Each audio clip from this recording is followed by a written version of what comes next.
Russia signaled its readiness to help Mozambique tackle the persistent terrorist threat in the country's north, following talks between Foreign Minister Sergei Lavrov and President Daniel Francisco Chapo in Maputo.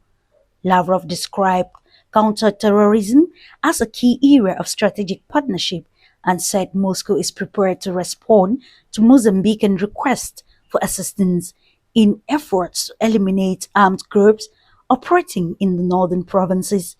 The meeting also focused on economic cooperation, with both sides agreeing to review Mozambique's reform and modernization plans ahead of the next bilateral commission on trade and economic cooperation. Lavrov highlighted a broader African trend towards processing natural resources domestically rather than exporting raw commodities, calling it part of a second awakening on the continent, and noted that Russia and Mozambique coordinate closely in the UN and other multilateral forums. Burkina Faso's Foreign Minister Karamoko Jean-Marie Touare has hailed Russia as a key partner that stayed when others were leaving. Speaking after a ministerial meeting between Moscow and the Alliance of Sahel States in Niamey on Wednesday, he said Russia extended support at a time when other actors were seeking to preserve an old order that constrained Sahel nations, and noted that Moscow was among the first to recognize the alliance as a significant political actor and equal partner. President Denis Sassou Nguesso on Thursday, July 9, 2026, held talks with Archbishop Fridolin Ambongo of Kinshasa, stressing on the Democratic Republic of Congo's worsening political and institutional fragility. The meeting, described as a listening and consultation exercise, comes amidst continued violence in eastern DR Congo, mounting humanitarian suffering, and heated debate over constitutional reform, according to reports which many fear could further destabilize the country.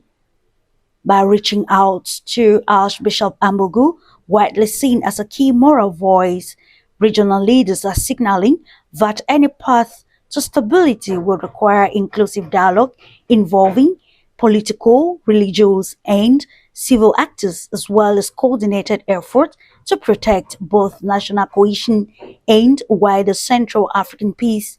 The meeting follows President Felix Tshisekedi's brief working visit to Brazzaville on July 3, 2026, where he met his Congolese counterpart Denis Sassou Nguesso. The two leaders discussed bilateral cooperation and security challenges, including persistent conflicts in eastern DR Congo and renewed Ebola cases.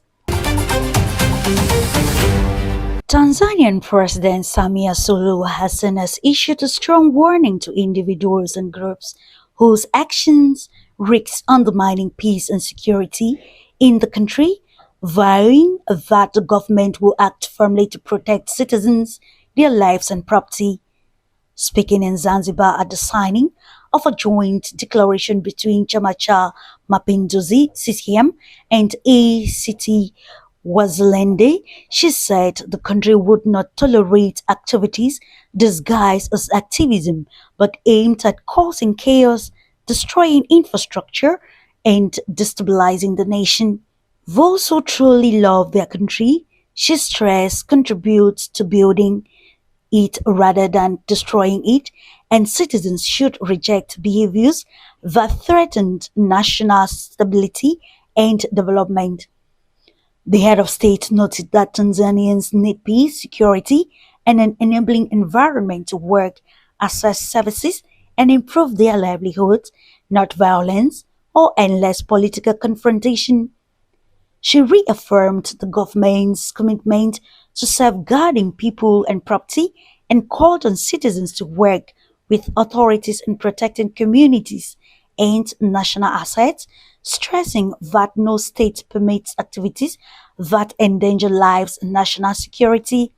Political differences, she added, must be resolved through dialogue and reconciliation, not actions that harm society, declaring that peace is our capital, reconciliation is our bridge, and citizens are the reason for our leadership. South Africa's President Cyril Ramaphosa has urged African countries to invest more heavily in education, arguing that schools and skills training can drive development and help overcome the legacy of colonialism and apartheid. Speaking at UNESCO headquarters in Paris, where he co-chaired a leaders' meeting on sustainable development goal for quality education, he recalled that under apartheid, education in South Africa was used as a weapon to suppress and exploit the majority, but now represents the largest budget item at nearly 24% of public spending. He noted exponential growth in school attendance, a national feeding program providing 2 meals a day to about 9 million children, and rising pass rate that have opened access to universities, technical colleges, and vocational training, especially for learners from poor communities previously pushed to the margins. Ramaphosa cited nations like Rwanda, China, India, and South Africa as examples where sustained investment in education has helped rebuild societies, reduce poverty, and create skilled workforces. Education, he said, builds, unlocks human potential, dismantles ignorance, and every lesson contributes to transforming both individual lives and wider communities. UNESCO has framed the Paris meeting around transforming and strengthening education systems and making them more resilient 4 years after the Transforming Education Summit. Ramaphosa's remark come during a working visit to France from July 10 to 12, 2026 that includes UNESCO engagement and the 110th commemoration of the Battle of the Ville in France, where South African soldiers who fell in the First World War will be honored. The Russian Foreign Ministry spokesperson Maria Zakharova has noted that NATO is militarizing Europe and expanding its military capabilities. According to Zakharova, this action is sustaining large-scale support for Ukraine while treating Russia as a long-term security threat and preparing for possible armed conflict. She equally revealed that the July 7 to 8, 2026 NATO summit in Ankara, Turkey, failed to heal divisions within the alliance, despite efforts by European leaders and Canada to demonstrate unity with Washington.